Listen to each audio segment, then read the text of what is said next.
Жеңілдің 80 жылығы білен Бейік Ватан соғышында біздің главный командующий Владимир Владимирович Путин, президент Российской Федерации, нашындай медаль бере сізге. Посмотрите медальный документы. Yılmayıp treni. Koçat şuralar. Yigitler korar bizim. 100 yaştaga şay medallerge yaksın. Ne beyt? Evet. Mısır ne bülegi? Mısır bülegi.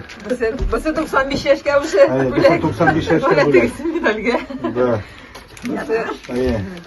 Yani bu tabi geldi bu tarafın yaşı başta Benim de koçkaç şunday tradisiya ketkenim, şunday konkret biriga 95 yaş to'lgach. Turmush suyuvchanlik ham optimizm bir qachonda kemimavin tilaymiz.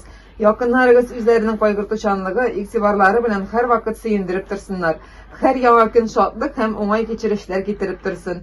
O'zingizga ham yaqinlaringizga oila minligi baxtli uzun umr tilaymiz. Alloh hurmat bilan rayon boshlig'i Ramil Targ'atov Oybatov. Nasib Putindan открытка 95 yaşingizga. Evet, самое главное, isen sağ yaşarga.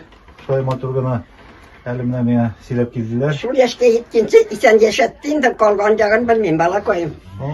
Neşesin, главное ayakta bulurga. Главное ayakta bulurga. Hani öyle ettiler, что siz bağlarda, tubesinde turasız. Bizden yani тоже, men 8-ci семьяда. Bizden yani тоже şlay, bir ay biribizde turdu.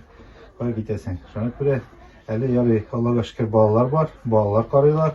Şunlarga bek şartlanıp, onlarga esenlik sağlık tilep, şlay motorgana yaşasınlar, anaklar yanında. Fizik yanında. Barda şu. Şun yaşta yetkeşten indi. Allah Teala Allah'ın rahmeti olsun. Şu yaşta yetkince sırkov bilmedi, korktuk kına verdi. Firmada da işledim. Kombayda da işledim. İşlemegen işim kalmadı, Allah'a şükür. İsmail'imle de işledik, pek yakşı işledik. Soğuşmadık, kırılmadık. Allah'a şükür. Anda bağlarda vardı, indi minber mağandalar vardı.